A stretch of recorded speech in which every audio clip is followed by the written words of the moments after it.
continuam cantando, porque eles estão há, acho que há 62 anos cantando. Já é hoje o grupo musical mais antigo que existe, e dois deles ainda são lá do início, né? E a música tem um pedacinho que fala assim: se você pensa que nós fomos embora, nós enganamos vocês, fingimos que fomos e voltemos, ó nós aqui outra vez. E agora a gente vai começar tudo de novo, tá? Mas eu prometo, tá? Que eu vou fazer uma coisa bem curtinha, porque eu não quero pisar na janta de ninguém hoje, eu não quero atrapalhar a festa, não quero fazer nada. Então nós vamos trabalhar com um pouquinho mais de tranquilidade, num tempo um pouco mais leve. E já que nós estamos numa ilha, então nós vamos começar com a imagem de uma ilha. A pessoa, a ilha, é um pouquinho, não é isso? Chegou. Cadê a ilha? Tá chegando. Já é? Foi. Estava fechado. Tá bom. A ilha chegou, tá? E para falar da ilha, eu queria falar do maior educador do Brasil. Inclusive para aqueles que não gostam dele, né? O pessoal da educação, tem algumas pessoas que discutem, né? Para pagar aqui à frente. Só pra ver aí. A ilha tá lá. Eu pensei que Agora o resto vai entrando, fica tranquilo, tá? Que é o educador Paulo Freire. Paulo Freire é um homem que começou fazendo uma revolução algumas décadas atrás, e ele tentava mostrar para as pessoas que educar, ensinar a ler e escrever, não era você fazer as pessoas decorarem regras, decorarem coisas, mas você aprender a partir da sua vivência. Então, se você era pedreiro, você não tinha que aprender a letra A primeiro, você tinha que aprender a escrever tijolo. Porque era isso, de repente o dono da casa chegar e falar: o que eu preciso comprar? Você fala assim: precisa comprar tijolo. Mas como é que escreve tijolo? Né? Então não precisa escrever assim: Amélia, não sei o quê. Não, tijolo. Escreve tijolo, escreve cimento, né? Se você trabalha com pesca, você tem que escrever peixe. O cara fala: nossa, mas o X é lá no fim, né? Mas não faz mal. Você tem que aprender o que você precisa. E Paulo Freire vai ensinando as pessoas, e quando eu falo vai ensinando, ele continua ensinando, né? Porque o trabalho em cima da teoria dele vem aí se espalhando pelo Brasil todo e mais alguns países, né? Ele continua tentando mostrar sempre a ideia de que você tem que viver aquilo que o teu mundo reserva para você. Se você é da comunidade tal, então ótimo, aproveita aquela comunidade, né? Tem gente que tem aquele hábito de falar assim: o dia que eu conseguir mudar para não sei aonde eu vou ser feliz. Tá ótimo, continua tentando mudar. Mas enquanto você não mudar, tenta ser feliz onde você está, né? Tá? O dia que eu conseguir emprego naquela empresa, né? Eu sei que Imperatriz está chegando empresa de tudo quanto é lado lá agora, né? O dia que eu conseguir um emprego bom naquela empresa, a nossa vida vai melhorar. Você vai ficar lamentando o emprego que você tem até o dia que você conseguir, né? Não, você vai aproveitando a vida. Até porque se um dia te chamarem na empresa e você estiver tenso, nervoso, desesperado, desejando demais o emprego, é perigoso você gaguejar e não conseguir entrar, né? Então é melhor que você chegue naquela empresa, se um dia te derem a oportunidade, se Deus abrir essa possibilidade, você chegue calmo, tranquilo, feliz com aquilo que você está vivendo, e a chance de você ser contratado é muito, muito maior. Paulo Freire tem uma expressão muito interessante que trata sobre ilha, e que ele fala que a gente não pode se isolar do mundo, a gente não pode imaginar que a gente está sozinho. Não seja uma ilha cercada de gente por todos os lados. Não seja alguém que se acha inferior demais, por isso não se envolve com ninguém, ou se acha superior demais, por isso também não dá para se envolver com ninguém, né? Há alguns anos atrás, eu fui dar uma aula no comecinho do ano, num curso de geografia, e eu estava assim de frente para a sala, e era uma sala um pouco mais larga, né? Estreitinha e larga.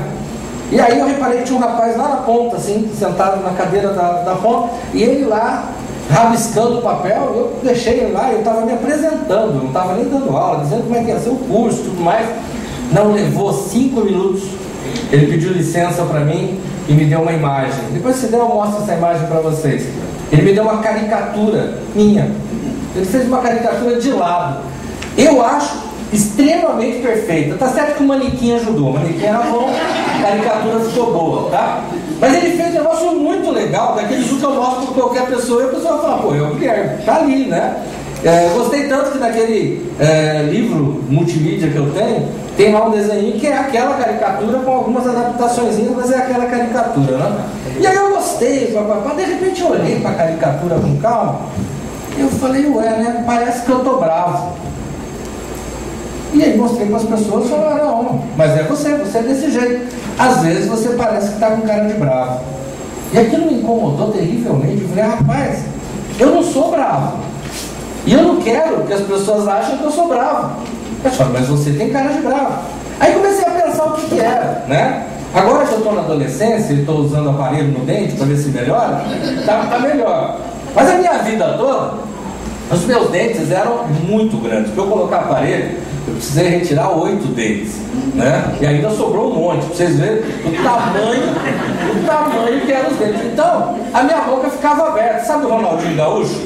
Né? Mais ou menos daquele jeito, para pior. Então, a minha boca ficava muito aberta.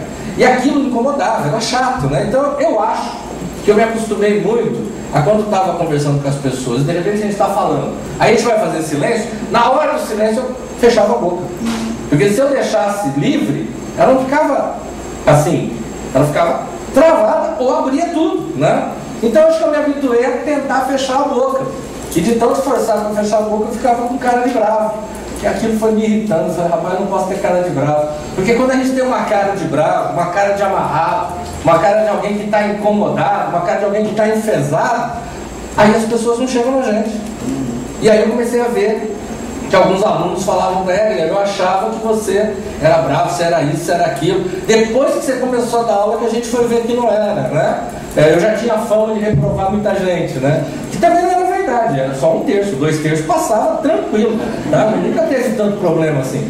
Então ficava essa coisa da fama, né? E às vezes as pessoas se afastam da gente porque a gente tem cara de mal, né?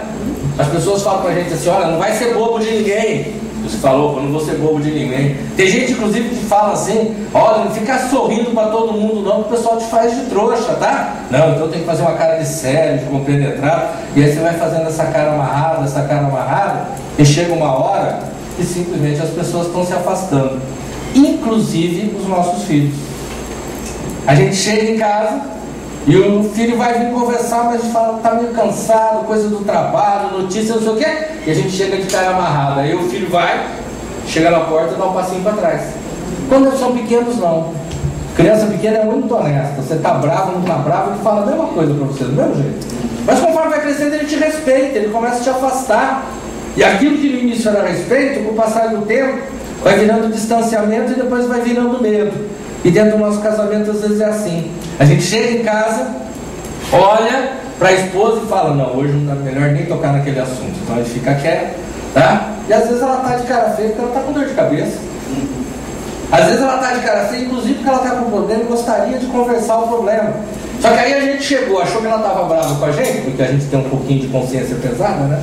Então a gente chega e acha que ela está brava por causa de alguma coisa que a gente fez hoje, ontem ou há 15 anos atrás, e aí a gente dá uma afastada. No que a gente dá uma afastada, ela fala, ixi, ele não quer falar comigo. Pronto, e aí a gente não vai ter diálogo, né? E aí, graças a Deus que inventaram novela, né? Porque a gente fica olhando os outros conversar e a gente não conversa, né? A gente sabe tudo que está acontecendo na novela, né? Aí a gente sabe o que a Nina fez, eu que não tenho tempo para assistir, eu sei o nome dos personagens, é um negócio muito louco. Você sabe o que vai acontecer na novela na sexta. Porque tem gente, eu acho que não veio aqui não, porque é louco quem faz isso, tá? Então eu tenho certeza que não veio ninguém aqui. Vocês acreditam que tem gente que pega o jornal da segunda e compra a revista para saber o que vai passar no capítulo da sexta? Né? O cara pega o jornal, né? Normalmente o cara é mais a cara, tá? Mais os dois, né? Compra o jornal para saber o que vai acontecer na novela a semana inteira. Você fala, então não vai assistir. Não, aí assiste para saber se deu certo, né? Para saber se era aquilo mesmo. Cadê a graça, né? Você saber o fim do filme, né? É você chegar na locadora para alugar um filme e perguntar como é que acaba. Ah, acaba assim. Ah, que bom, então eu vou levar. Isso é bom, eu vou levar para cá. Cara, a gente não sabe como a vida acaba. A novela, até o penúltimo capítulo a gente sabe. O último ele sempre inventa alguma coisa, senão perde a graça. A gente sabe, né? E eu acho que esse é um detalhe interessante. Qual a cara que eu tenho apresentado para as pessoas? E até que ponto a minha cara traz pessoas até mim ou afasta pessoas? Alguém sabe dizer, já que nós estamos numa cidade cheia de azulejo português, né? Por mais que hoje nós saímos para dar uma volta e sumiu um monte de azulejo português, desapareceu. Deu até vontade de eu arrancar um da parede e falei, pelo menos eu vou levar de lembrança antes que acabe, né? Daqui os azulejos, mas aí não está errado, né? Nós estamos numa cidade que tem toda essa influência dos azulejos portugueses, né? E a palavra enfesado é uma palavra que vem do português de Portugal. O que quer dizer enfesado?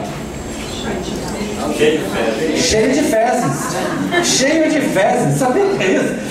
Enfesado, né? Você chega e fala, gente, comi demais, meu estômago tá... Sabe aquela cara?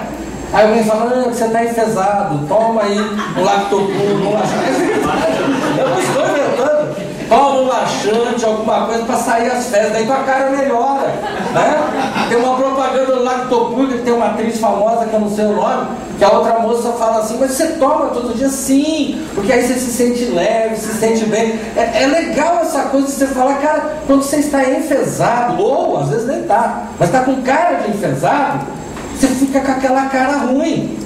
O pior é que por dentro você fica ruim também. Você fica travado, né? Para fezes físicas, tem laxante. Mas para nossas fezes mentais, o que a gente usa? Né? Para relaxar um pouco quando a gente fica com a cabeça carregada. É aí, e não somente aí, que a gente tem que começar a pensar naquele que, diante dos maiores dificuldades, dos maiores problemas, as soluções que ele tomava eram sempre em prol da gente. Em algum momento você acredita que Deus esquece de você? Às vezes no auge da dificuldade, uma coisa dá errado, a gente fala assim, parece que Deus me abandonou, né? Não parece não. Deus simplesmente te mandou o problema, né? Quem tem Deus, bem, não precisa de demônio para arranjar problema. Deus manda problema pra gente. E Ele manda com objetivos que são absolutamente deles. Tem pessoas que falam assim, olha, depois de 10 anos eu entendi por que Deus mandou aquela doença. Depois de 10 anos eu entendi por que Deus fez aquilo na minha família. Depois de 20 anos é que eu fui entender por que meu filho nasceu com aquele problema. Mas eu vou te alertar o seguinte, tem coisa que só depois de morto que você vai saber por que aconteceu. Deus não tem que dar explicação pra gente do porquê que alguma coisa deu errado. Eu quero passar para vocês um vídeo que eu gosto muito, muito mesmo. Talvez alguns de vocês já tenham assistido. E ele conta a história de um homem que tem que tomar uma grande decisão. Eu queria que vocês acompanhassem. Se for possível apagar a luz um pouquinho, que eu acho que fica melhor, só para ver o vídeo. Você põe o som aí para mim? Vamos lá.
E aí?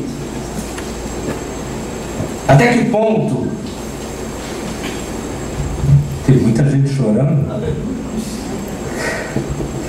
Até que ponto Deus não faz por nós absolutamente tudo?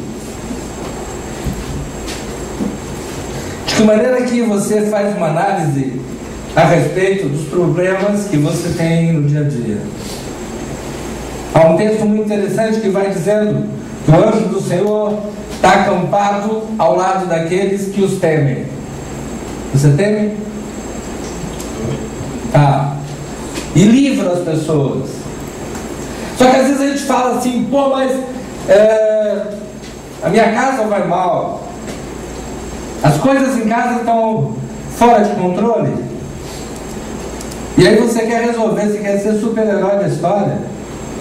Às vezes a gente quer ser super-herói da própria família, do próprio casamento, até da própria história. A gente quer ser super-herói da empresa. Às vezes a igreja vai mal e você quer ser super-herói da própria igreja. Eu quero ser lembrado como aquele presbítero que resolveu tudo quando teve problema, como aquele pai que os filhos vão falar que foi maravilhoso quando teve não sei o quê. Eu quero ser lembrado como o melhor marido daquele bairro, porque a minha mulher teve um problema de saúde e eu fiquei com ela até o último momento. Eu quero ser lembrado nessas coisas, quando eu precisaria ser lembrado por aquele que foi até o limite e a partir do limite descansou. Porque o que Deus quer que a gente faça, no bom sentido da palavra, é dormir, não ficar desesperado, entregar, e entregar a ponto de fazer o máximo. Agora há pouco, quando foi feita uma oração, se usou uma expressão que todo mundo conhece e que fala: somos mais que vencedores, tudo posso naquele que me fortalece.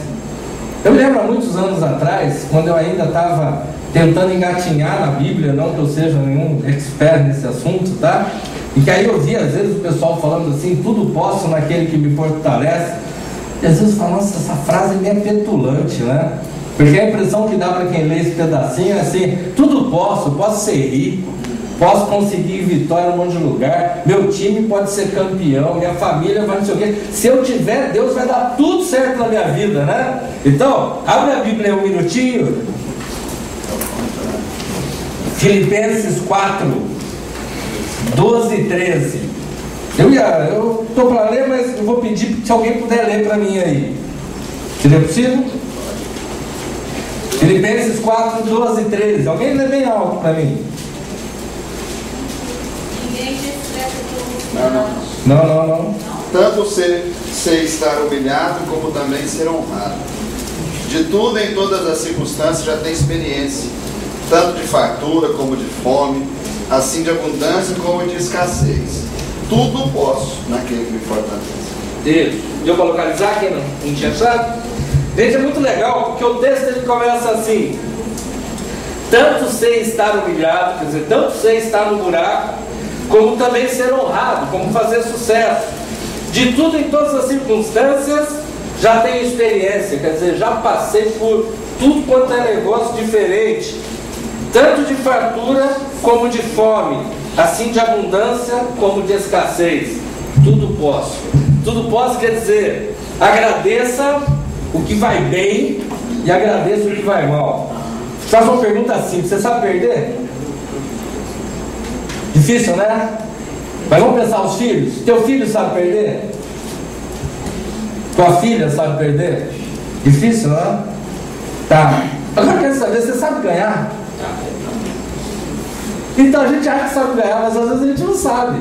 Não que não saiba todo mundo. Às vezes a gente ganha e fica feliz, e isso está certo.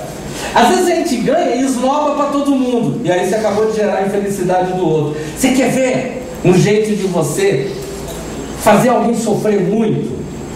Fica feliz do lado dela. Todo dia, quando você chegar no trabalho, alguém perguntar como é que você está, você fala: tá tudo ótimo, uma maravilha, estou feliz, essa semana está perfeita, mas mesmo que esteja tudo difícil, tá? Fala que tá bom, gente. Vai ter gente que vai se contorcer, tá? Porque é muito difícil você ver o outro dando certo. A maioria dos irmãos que tem sucesso, sem perceber, afundam os outros irmãos. Eu estou falando de irmãos de sangue, mas pode falar em irmãos em Cristo também, tá? Por quê? Porque de repente o meu sucesso sufoca meu irmão. Meu irmão não gosta de mim? Não, ele gosta também, mas às vezes é difícil para ele entender que a gente nasceu da mesma barriga, foi educado na mesma casa, e aí você está conseguindo resolver as coisas da vida e ele não está conseguindo. E aí às vezes a gente chega em desnova, né? Saber ganhar é ser feliz com a vitória, mas sem machucar quem está do lado. Saber perder é admitir que a derrota é parte do plano de Deus. Até Deus, e eu vou falar uma heresia, me desculpem, tá? Até Deus, me desculpem não, Deus me desculpe, tá? Vocês vão desculpar o ouvido, tá? Até Deus teve uma derrota. Ele precisou aniquilar o próprio filho, pelo menos aqui na nossa vida. Que derrota que Deus teve, ué? Entrou o pecado no mundo. Se isso era previsto, eu não sei. O filme que nós vimos disse: algo inesperado aconteceu. Eu não sei se era tão inesperado, se Deus realmente tinha aquilo planejado, eu não sei. E também não vou me perder em cima dessa discussão, mas a questão é que Deus teve uma grande derrota, né? E sofre. Na Bíblia a gente encontra, quando há o falecimento de Lázaro, dizendo que Jesus chorou. Até ele perdeu, tá? E a gente tem que aprender a perder. Só que às vezes na primeira derrota do casamento, no primeiro fracasso do casamento, eu acabo achando que está tudo perdido e que não tem mais jeito. Pesquisas muito recentes, eu comentei isso quando estive em Imperatriz, acho que na segunda vez. Pesquisa muito recente feita na cidade de Brasília diz que 72% dos casais de Brasília separam antes de 5 anos. Né? A gente já sabia que Brasília tinha um nível de divórcio muito alto. Opa, está caindo aqui. Depois eu amarro. Um nível de divórcio muito alto. E até justificável, né? Porque você tem pessoas de tudo quanto é lugar do Brasil, inclusive de muitos lugares do planeta todo, né? Do mundo todo. E pessoas, não estou falando de todo mundo, mas muita gente que vai para Brasília com objetivos pessoais, né? Eu quero vencer na política, vencer na carreira, ter um emprego tal, eu quero conseguir eu. E quem pensa eu não casa. Quem pensa eu não tem jeito, não vai conseguir casar. Por isso toma cuidado quando você educa teu filho, falando assim, você tem que crescer, você tem que ser grande. Eu já ouvi um cristão falando assim: meu filho, você tem que estudar na melhor faculdade, você tem que ser o mais capacitado, porque Jesus vai estar do teu lado o tempo todo, você vai ser o vitorioso. Tudo posso naquele que fortalece. Ô rapaz, esse filho não vai ser tão vitorioso assim não. Esse filho, se for médico, ele vai errar, vai ter gente processando ele. Se ele for advogado, ele vai perder causa. Se ele for empresário, ele vai ter pepino para resolver, tá? Se ele for político, vai ter nego votando contra ele, né? E se Deus quiser, bastante votando contra, dependendo do político que ele for. A grande questão é que eu não posso educar meu filho para ser um vitorioso, porque a vitória está em saber ganhar e perder. E a vitória no casamento está em saber debater, trocar ideia, crescer junto. Lembra a primeira conversa? Para que eu caso? Porque eu sou tão ruinzinho que eu preciso desse arranjo alguém melhor para andar comigo. Eu preciso desse arranjo alguém para trocar ideias, para a gente crescer, para a gente chegar em algum lugar. E isso sim pode nos levar muito longe. Presta bem atenção nessas 5 imagens. Quem já me conhece já viu. E a pergunta que eu te faço, e por favor ainda não responda, é: qual imagem dessas é diferente? Obrigado, meu. Qual dessas imagens é a diferente? Não fale todas, tá? Simplesmente pense, qual é a diferente? É aquela lá. Aquela lá, muito bem, tá? Que a mão no bolso, né? Ele não tem nem perigo de levantar o dedo e apontar para algum lugar. Aquela lá, muito bem. Vamos fazer um levantamento mais, já deu para vocês pensarem? Deu? Então pensa para você, para não ter erro, tá? Primeira possibilidade, olha, só para você ter claro. Se você escolheu essa aqui, você está certo, ok? Você está certo porque é a única formada por 3 linhas retas, né? Mas fique tranquilo, por favor. Se você escolheu essa outra, você também está certo, tá bom? Também está certo que é a única formada por uma única curva contínua sem ruptura, certo? Se você escolheu mais uma, por exemplo, essa meio oval, não fique triste, não se engane, e aí continua dizendo que você também está certo, porque é a única que é assimétrica. Podemos continuar? Se você escolheu essa outra figura aí, você também não errou, tá? Tá certo, porque é a única formada por uma curva e uma linha reta, tá? E se você escolheu essa última, tá? Você também não errou, porque é a única formada por uma curva e duas linhas retas. Tudo bem? Você acertou? Faltou a boca aberta.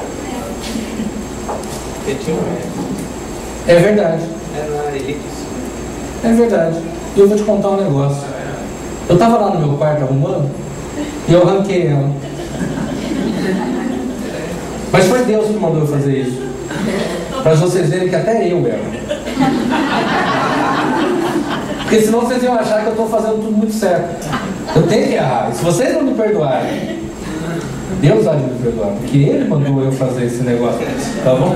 Me desculpa, realmente eu tirei ela no final, na hora que eu fui repassar lá no quarto, tá? Mas ela também tá certa, tá? Porque a única que não tem forma nenhuma definida. Presta atenção nisso. A gente é condicionado para encontrar uma resposta certa, né?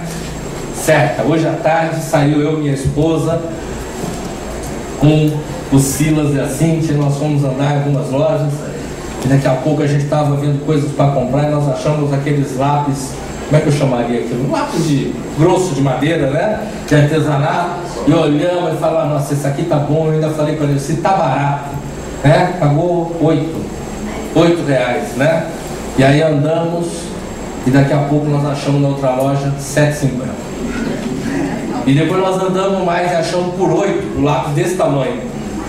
E a gente comprou por R$8 desse tamanho.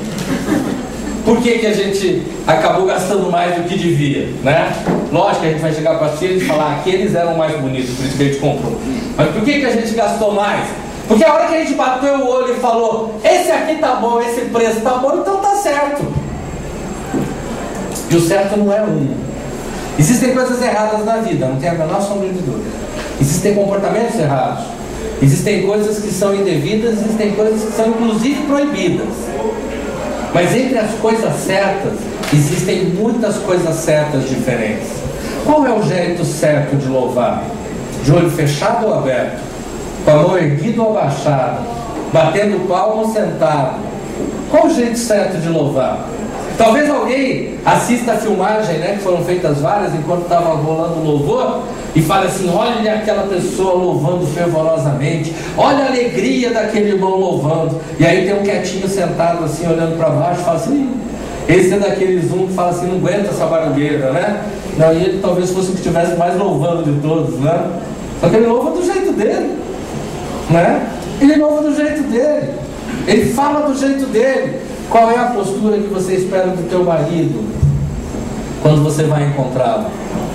Porque às vezes eu quero que ele chegue assim, só que ele chega assado. Gente, o ser humano é um animal extremamente diferente dos outros, essencialmente porque ele é inesperado. Os outros animais são lógicos demais. Se você tiver um pincher, sabe aquele cachorrinho, né? E você conhece teu pincher já há 1 ano, 2 anos, e você está chegando em casa, né, segunda-feira, quando vocês forem de volta para casa, você já sabe tudo que o pincher vai fazer. Você já sabe que ele vai latir ardido, não poder mais. Você sabe que ele vai pular no sofá e vai rodar que nem o demônio da Tasmânia, né, do desenho animado, vai rodar que nem um louco. Você sabe tudo que ele vai fazer. Se você tiver um outro cachorro que é todo manso, você sabe que a hora que você chegar, ele vai vir, vai encostar em você e fica quieto. Se você tiver um gato, você já sabe qual é a reação dele. Se por acaso você está acostumado a ter teu cachorro, quando você chega no portão, latindo vindo, e ele não latir, você fala, opa, tem alguma coisa estranha, tem alguma coisa esquisita acontecendo aqui.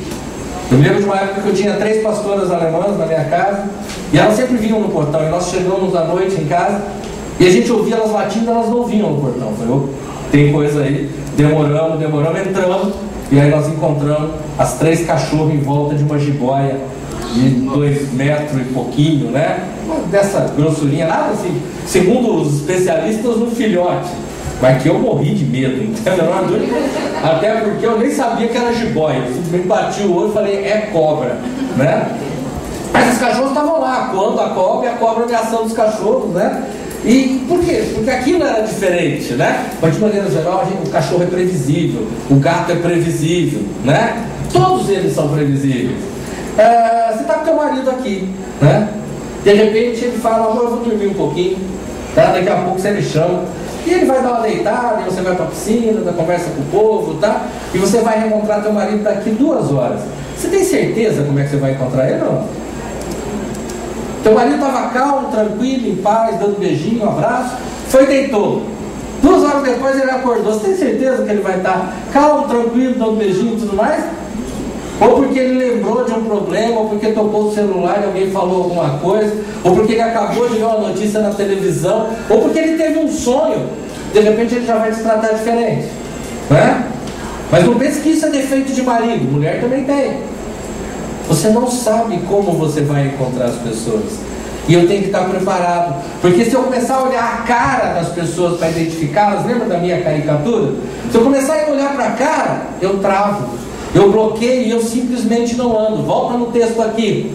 O problema é que a vida ela não é assim, ela é ambígua, ela é inesperada. Nela pode existir muita resposta certa, várias respostas certas. Mas se você pensar que só existe uma resposta, é óbvio que vai parar de procurar logo de encontrar a primeira, perdendo a oportunidade de conhecer outras. Se você definir, quando minha esposa está assim, quando meu marido está assim, então é porque ele está achando isso, você acabou com o diálogo. E aí, volta no negócio que a gente falou de manhã, 10% das coisas são mentira, e o resto é imaginação. E a gente fica imaginando. E a mulher está pensando nisso, está preocupada com aquilo. Ela nem está ligando para mim, porque também ela só pensa naquela coisa. Meu marido só quer saber de tal coisa, só quer saber de outra coisa. Ele nem pensa em mim. E a gente vai se perdendo. Quando na hora em que eu vejo o rosto de alguém, eu preciso quebrar aquela imagem que está me perturbando. Michelangelo tem uma história muitíssimo interessante, que dizem que ele estava andando por uma determinada rua, e aí ele passou e tinha uma espécie de uma viela, imagina que é aqui do lado, e tinham alguns rapazes com ele que aprendiam a trabalhar com ele. E ele olhou e tinha um monte de entulho jogado naquele lugar, e ele parou e ficou olhando, daí os rapazes falaram, você viu alguma coisa? E ele falou assim, eu vi um anjo. E aí todo mundo olhou naquele lugar e só tinha entulho, não tinha nada. Falou, Michelangelo deve estar louco, né? Foram embora, na volta passaram, e Michelangelo falou assim, olha, pega aquela pedra. E eles foram lá com uma espécie de carriola de madeira, pegaram a pedra, levaram para o ateliê, e mais ou menos uns 100 dias depois, eles esculpiam um anjo. E aí perguntaram para o Michelangelo, como é que você consegue olhar para uma pedra cheia de terra no meio, misturada com um monte de tranqueira, com mato, com outras pedras, e pensar que tem um anjo lá dentro? E a resposta dele é assim, eu simplesmente retiro do mármore tudo aquilo que não é necessário. Eu tiro a casca, eu tiro a primeira impressão, eu tiro aquilo de ruim, eu paro para pensar o que eu realmente sei daquela pedra ou daquela pessoa, e o que eu quero daquilo, e através da minha talhadeira ou através do meu diálogo, nós vamos buscar aquilo que a gente quer junto, e não simplesmente ficar prisioneiro da diferença e da impressão, que vai nos castigando. Tem coisas que são muito loucas, né? Eu tenho tido a oportunidade de falar em empresas de tudo quanto é ramo, e tenho falado algumas vezes com o pessoal da Singenta.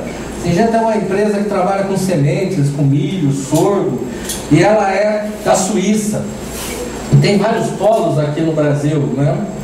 E aí um dia eu dei uma palestra na Singenta e terminado veio lá um suíço, um diretor, que já mora no Brasil há um bom tempo, assistiu a palestra, foi fazer um comentário e virou para mim e falou, Guilherme, a tua palestra, num determinado momento, eu estava falando sobre o problema de drogas dentro do ambiente de trabalho, né? Num determinado momento me lembrou um ditado que a gente usa muito lá na Suíça. Vamos lembrar que a Suíça era, hoje eu não sei se é mais por causa do digital, ela era a terra do relógio, né? Os relógios mais precisos, mais caros do mundo vinham da Suíça. Até hoje? Então até hoje, né? Eu como não uso relógio há uns 15 anos, então acabo usando relógio de pulso, pelo menos, acabo não sabendo. E ele falou um ditado suíço, olha que legal o ditado, ele fala assim, olha, até relógio quebrado está certo 2 vezes por dia. né? Rapaz, esse ditado é genial. Ele está falando o seguinte: o relógio quebrou. Você fala, isso aqui não serve para nada. Bota na gaveta, joga fora, né? Nunca mais ele vai seguir a hora. Mas assim mesmo, 2 vezes por dia, a hora segue ele. Se ele estiver marcando 3h10, às 3h10 da tarde, às 3h10 da madrugada, o relógio está em cima, né? Se até relógio quebrado 2 vezes por dia está certo, você acha que tem alguém que é tão ruim assim, que não serve para nada, e que não é útil, e que não vai melhorar? Você acha que teu casamento pode estar tão trincado que não existem momentos em que ele acerta? E se você valorizar os acertos, você vai começar a minimizar a crítica dos erros. O grande problema não está em você chegar para quem você ama e falar, não gosto disso, não gosto daquilo, você está errado nisso, está errado naquilo. Esse não é o grande problema, tá? Lógico, escolha as palavras quando for falar alguma coisa. O grande problema é quando a gente esquece de elogiar, né? A gente chega, o marido para a esposa, e fala assim, ó, querida, tudo bom, pá, mas tá meio sem sal esse arroz, né? Vai falar, não, tudo bem, querida, eu errei um pouquinho, papai, não, tudo bem, papai. Tá? No outro dia você fala assim, eu podia ter passado o bife um pouquinho mais, né? Não estava do jeito que eu queria, né? Tem até aqueles maridos que eu acho que também não veio aqui, que falam assim, olha, porque a minha mãe sempre fez daquele jeito, né? E ela disse que tinha até explicado para você como é que foi. Critica. Aí um dia a mulher faz um almoço legal, um jantar legal, ele come e vai dormir. Mas rapaz, não vai elogiar não. Não vai falar assim, mano, que comida é essa? Que coisa maravilhosa. Não. O cara ainda faz piadinha, né? Comprou empadinha, congelado hoje, comprou congelado, né? Tua mãe passou aqui e fez, o que aconteceu que tá tão bom? Não, cara. Se você elogia a pessoa, se você elogia os 2 momentos que a pessoa acerta, você passa a ter condição clara de conviver com a pessoa e poder até criticar. Se você quiser criticar alguém, primeiro elogie. Eu vou dar uma dica para as mulheres, os maridos me perdoem um pouco, tá? Imagina que teu marido saiu, sabe aquele que eu falei que joga bola de quinta e começou a jogar de segunda agora? Tá, ele saiu, né? E ainda por cima nessa noite, teu filho teve febre, o outro teve problema na escola, e a tua mãe ainda ligou e falou que estava dando problema lá na casa da tua irmã, e você já estava com a cabeça desse tamanho, e o teu marido lá passeando com os amigos dele, falando que estava cuidando do corpo, porque o médico disse que ele está com colesterol alto e ele tinha que jogar bola, né? Essa história eu conheço, né? Conheço muito que eu faço isso também, tá? Então tem todo aquele negócio, ele está lá, ele demora para voltar, e a hora que o marido chega, a mulher já chega e fala para ele assim, mas isso é hora de voltar? Teu filho já me deu trabalho nisso, e não sei o que, e começa o discurso, né? E aí os maridos, eu não sei se vocês sabem, eles vêm com uma pecinha de liga e desliga, que desliga o ouvido automático, né? Desliga automático. Não é porque a gente quer, é porque Deus nos capacitou para isso, entendeu? Da mesma forma como Ele deu à mulher as 15.000 palavras a mais, Ele deu ao marido o filtro de ouvido. Então o negócio você liga e aí aquele negócio fica suave, o negócio passa. Gente, não faça isso com o teu marido. Seu marido chegou, você chega para ele e fala assim, ô querido, tudo bom? Como é que foi no jogo hoje? A hora que você falar isso, o negócio já desmonta. Né? Lógico que se eu bem conheço, ele vai falar, não, porque hoje eu fiz gol, hoje eu não sei o que, hoje papá, daí ele vai se vangloriar. E você deixa ele se vangloriar, né? Você deixa ele vangloriar. Fala assim, você quer comer alguma coisa, você já comeu, né? Alguma coisinha antes de deitar, não sei o que, não sei o que, aí ele vai se sentir confortável. A hora que ele baixar a guarda, aí você desce a lenha. Aí você vê, então, sabe aquele teu filho, aquele mais velho? Então, ele está com problema na escola, não sei o que, não sei o que. Primeiro elogia. Quem elogia tem direito de criticar. Se você não elogia, você simplesmente não tem direito de criticar. Porque você não é capataz de uma fazenda, meu querido. Você é simplesmente o marido de uma casa, o pai de alguns filhos. Antigamente a gente dizia até você é um provedor. Hoje nem dá para falar isso, porque a maioria das casas fala mulher trabalha. Os dois são provedores, né? A minha filha mais velha começou a trabalhar esse mês na Receita Federal e ganhou o primeiro salário dela, né? Salário de estagiária. Está se achando a pessoa mais rica do mundo. Até ela descobrir que a hora que ela entrou numa loja foi metade do salário dela. Mas aí a partir desse momento até ela virou provedora. Porque queira ou não, as roupas que ela comprou já não fui eu que comprei, né? Quer dizer, já facilitou. Então não dá mais para simplesmente falar assim, porque eu sou o homem dessa casa. Não, eu sou um membro masculino dessa casa. né? E estou aqui para falar um monte de coisa e ouvir mais um monte. Se você não estiver disposto para isso, a ideia de vamos casar novamente todo dia, ela vai ficando rachada, ela vai ficando trincada. Entenda que as pessoas erram e erram muito. Olha que legal quando a gente pega um texto em Coríntios, extremamente conhecido, que fala sobre por que o nosso corpo é composto por partes diferentes, né? Se todos fossem um só membro, onde estaria o corpo? E se todo mundo fosse igual? Você consegue imaginar um time que só tem atacante, não tem defesa? Um time que só tem goleiro? Não dá, né? Eu preciso misturar. Agora uma coisa, muitos membros, mas um corpo, na igreja, dentro de casa, nas relações com os amigos, aqui, nesse evento que nós estamos vivendo. Antes, os membros do corpo que parecem ser os mais fracos são absolutamente necessários para que não haja divisão no corpo, mas antes tem os membros igual cuidado uns com os outros. Porque somos diferentes e porque existe aquele que eu falo hoje, aquele é mais fraco, esse é o mais forte, agora mudou, o mais forte ficou fraco, o outro mais forte, para que as pessoas aprendam a cuidar umas das outras. E cuidar dos outros não é você ser bonzinho com o outro, é você ser bonzinho inclusive com você mesmo, porque você está se dando uma oportunidade extremamente grande de conhecer as suas competências, conhecer as ferramentas que Deus te deu para intervir no mundo. Portanto, procure com zelo os melhores dons, procure com cuidado as melhores ferramentas e capacidades que Deus coloca dentro de você, e eu vos mostrarei um caminho ainda mais excelente. O que está sendo dito aí é assim: procure conhecer as melhores ferramentas que você tem para cuidar das pessoas, e Deus vai cuidar do teu caminho. Não queira você ser o herói da história e cuidar de todo o caminho. Você cuida dos detalhes, você cuida das coisas que caminham em paz. Como eu disse, agora à noite a gente não vai esticar tanto a conversa, mas eu gostaria que a gente se tocasse de alguns detalhes. Há uma história que conta que estava correndo uma peça de teatro, e uma peça de teatro muito emocionante, falando de conflitos familiares.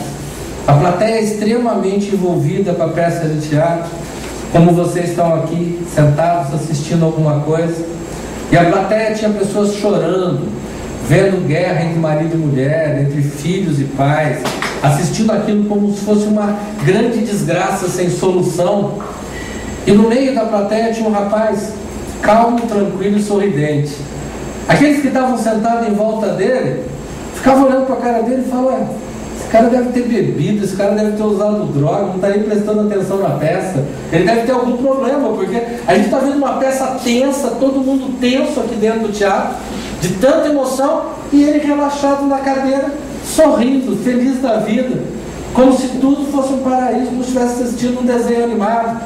E a peça vai até que a peça encerra, o final é bom, tudo tranquilo, e aí algumas pessoas que estavam em volta do rapaz viram para ele e falam assim: rapaz, você não prestou atenção na peça? Ele falou: prestei muita atenção na peça, eu vim de longe para assistir a peça. E você não se emocionou? Eu falei: me emocionei muito. Mas por que você não chorou? Por que você não ficou tenso? Por que você não ficou desesperado? E aí a resposta que ele deu é assim: é porque o diretor da peça é o meu pai, ele escreveu e dirige, e eu sabia que meu pai não ia fazer aquele negócio ficar ruim de jeito nenhum. Quem é que dirige a peça da tua vida? Quem é que dirige a história da tua vida? Quem é o escritor, redator e diretor da história da tua vida? Né? Você já não tem uma ideia muito clara sobre o final da história, qual é? Você já não está sendo orientado sobre como é que caminha a história? Caramba, se eu sou orientado pelo diretor da minha vida sobre o que vai acontecer no fim, por que eu não fico calmo? Por que eu fico tão desesperado? Por que eu brigo tanto com coisas? Por que eu permito que as coisas saiam ao meu controle? Por que eu não deixo que a vida flua com mais serenidade? Lembra do vídeo que a gente assistiu agora há pouquinho? Aquele vídeo fala: eu matei meu filho para salvar todos vocês. E às vezes a gente continua desesperado achando que Deus me abandonou. Rapaz, se ele fez isso, você acha que precisa fazer mais? Algumas pessoas falam, e eu não estou dizendo que isso seja errado, falam assim, o melhor de Deus virá. Mas não tenho dúvida que tem muita coisa boa de Deus para vir. Mas eu não sei se é o melhor de Deus virá, porque já veio tanta coisa boa, a gente é que é ganancioso demais, né? A gente que está querendo coisa absurda.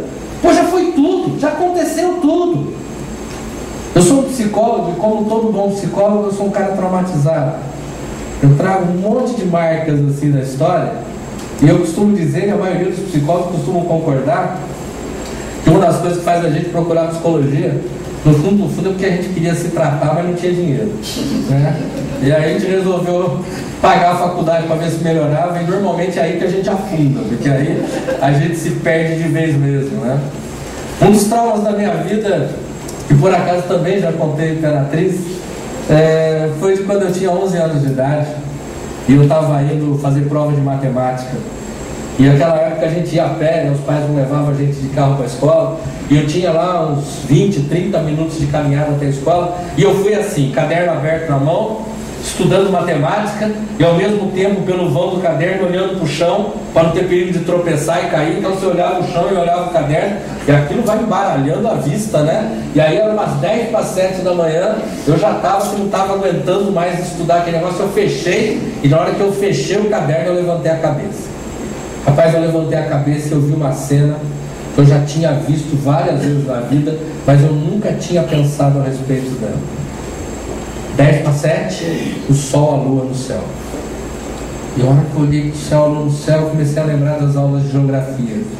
E a gente aprendia sempre na aula de geografia que é assim: quando é dia no Brasil, é noite no Japão, e quando é noite no Brasil, é dia no Japão. Consequentemente, se o sol está no Brasil, a lua está no Japão. Se a lua está no Brasil, o sol está no Japão. Estava o sol e a lua na minha frente. O que estava no Japão? Aquela dúvida bateu em mim, eu fiquei inconformado. Falei, rapaz, Deus é tão bom, o que ele fez com os japas? Os japas sem sol, sem lua, imagina você acordar um dia e não ter sol, não ter lua, não ter nada. Você vai dizer, acabou o mundo, né? O apocalipse começou, os caras devem estar desesperados. O cara, fiquei traumatizado. Fui mal na prova de matemática, fiquei inconformado. Falava para minha mãe não sabia explicar, e falava assim, vai procurar o professor de geografia. Você está louco, ele vai dar um monte de teoria, agora eu não vou entender nada, ele quer me enganar. E aí eu fiquei pensando, e uns 90 dias depois eu consegui chegar a uma conclusão. É assim, ó. Quando é dia no Brasil, é noite no Japão. Quando é noite no Brasil, é dia no Japão. Quando o sol está no Brasil, a lua está no Japão. Quando a lua está no Brasil, o sol está no Japão. Quando a lua e o sol estão no Brasil, porque está chovendo no Japão. Porque quando está chovendo, você não quer saber onde está o sol e a lua, porque isso não interessa, né? Percebe como Deus resolve os problemas? Você lembra de uma novela que tinha o Senhorzinho Malta, Viúva Porcina, né? Chamava Roque Santeiro? Naquela novela, Sai Guarabira, fizeram 14 músicas, todas as músicas da novela, e gravaram 7 músicas. Outras foram gravadas por Toquinho, se não me engano por Gal Costa, por outros cantores, tá? Uma das músicas de Sai Guarabira que eu gosto muito nessa novela chama Harmonia. E num determinado momento da música fala assim: harmonia é ver o sol nascer